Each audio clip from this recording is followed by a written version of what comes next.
Hey guys, what's up? It's your girl Toya T, and I am back with a Honda Civic Confessions, because it's not a tax cab.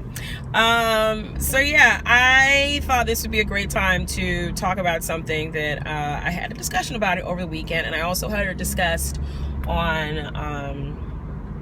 the podcast, the amazing podcast, The Friend Zone, with Dustin Ross and Hey Friend Hey and Asante. It's from Loudspeaker. So if you're looking for a really cool podcast, I would definitely suggest that you look it up in your iTunes. Look for the Friend Zone. But anyway, they were talking about the difference between leading somebody on.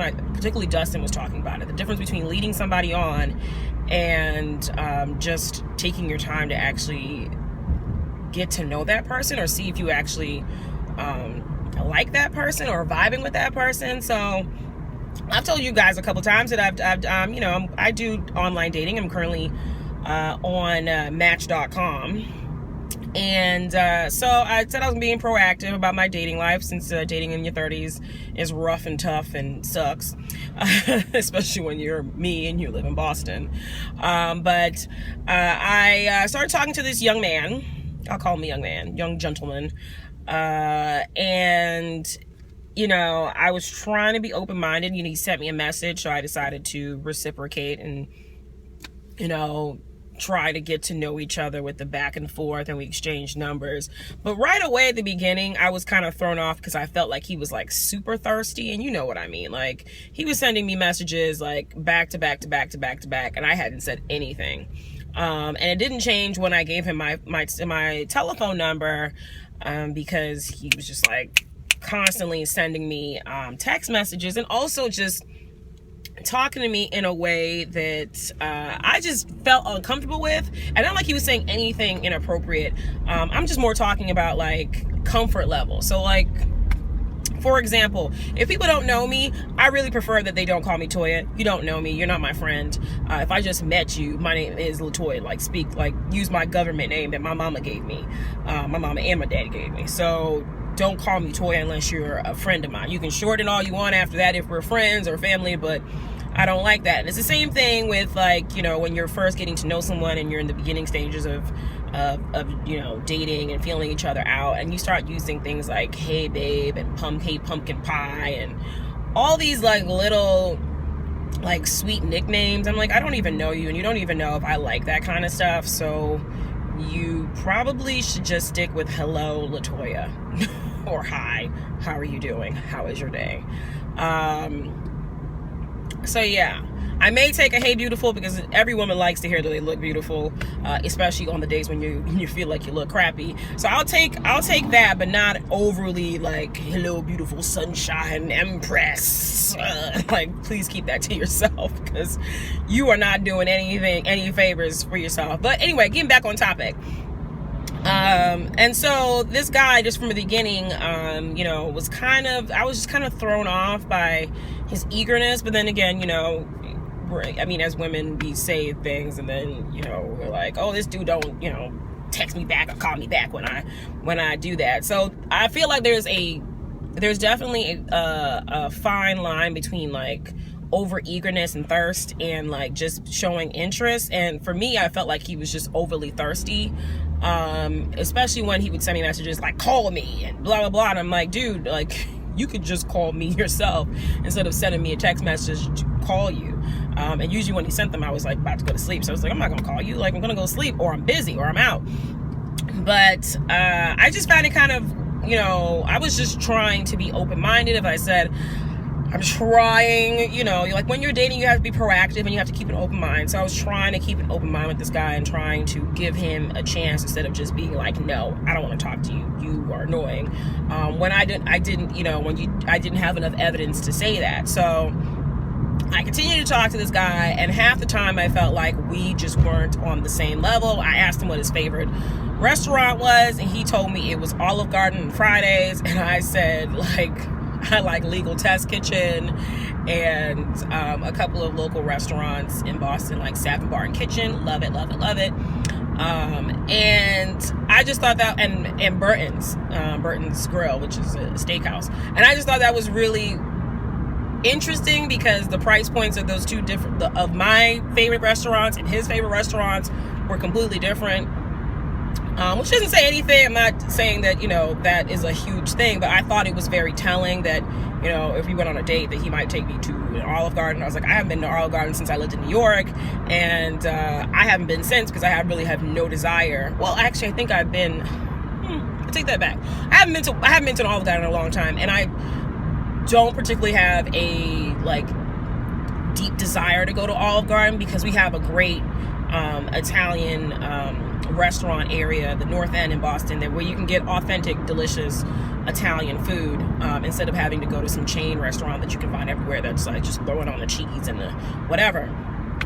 So that was flag number one, and then flag number two after the first, and then so it was, and then he was just constantly like trying to not ask me on a date, more like, oh, like, you know, you should come out with me tonight, and I'm like, well, I gotta go to work tomorrow, so I can't just randomly go like come out with you and meet you on a drop of a dime. If you asked me yesterday or the day before, hey, would you like to meet me, you know, for drinks or dinner on a Wednesday night or a Thursday night or whatever, I can accommodate that because I have time to actually figure out like what I'm doing. But you can't just, I feel like we're losing the art of asking people out on dates.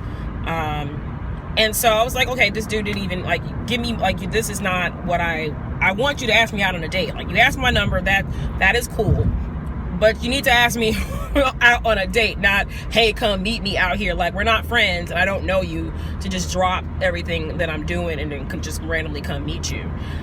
So that was just throwing me off too. And eventually I realized that every time I talked to this dude, he was annoying the hell out of me.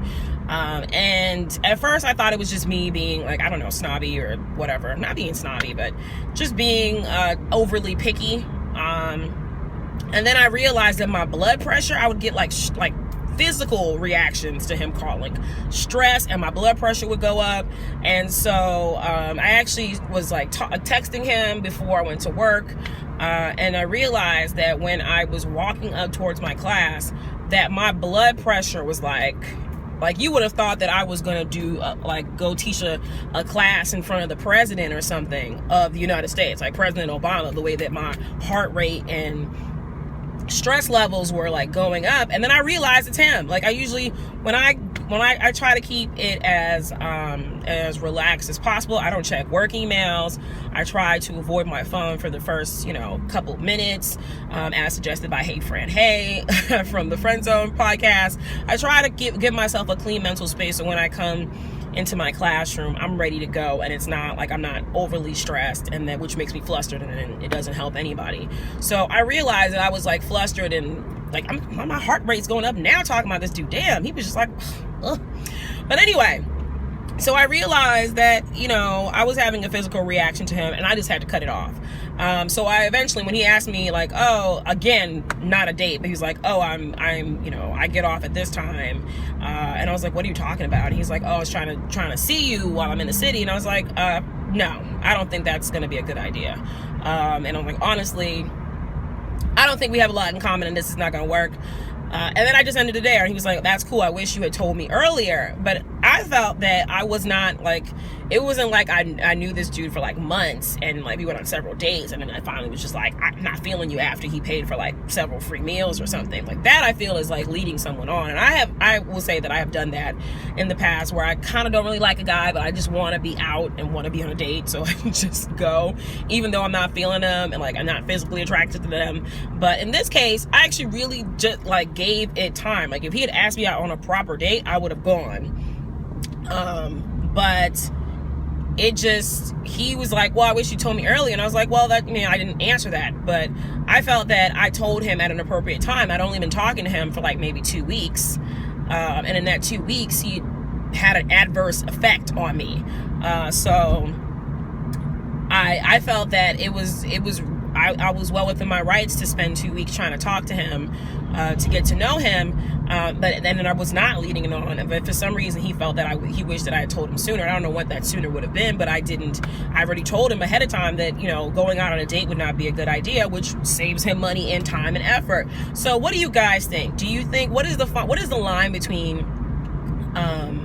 you know, leading someone on and just taking a little bit of time to get to know each other. Because apparently in this world of social media and immediate gratification, I think, again, we've lost the whole like patience and taking time to get to know people. People are getting married like 2 weeks after they meet each other and divorced in 72 days and all kinds of nonsense. And I don't see, like, I mean, I barely have any patience, but I do feel like I do recognize when someone does not know me. So I can't be in a relationship with somebody who does not know me. And the fact, again, like I said, like, I feel like guys don't ask girls out on date. Like, well, not all of them, but in the case of this dude, he was just, you know, like, I want to see you now. But it's like, that's not a date. Like, our first date should be planned where you both bring your best selves forward. The presentation of self that you want to, you know, have. So like, maybe you have time to get a haircut and get your nails done and get a nice little outfit and all this other stuff. Like, there should be prep and planning, and we're going to go here and we're going to go do this and real thought. And I feel like people don't do that anymore. But I don't know. Let me know what you guys think, and I will talk to you guys later. Don't forget to comment, like, and subscribe on my YouTube page, and also check out my new blog, Figure Out Your Life, at blogspot.com. So it's figureoutyourlife.blogspot.com. I post a lot of stuff there and about a lot about my I started to talk about a lot of my funny life experiences and trying to get through my 30s with my sanity and my health and a healthy relationship. So see you guys later. Bye.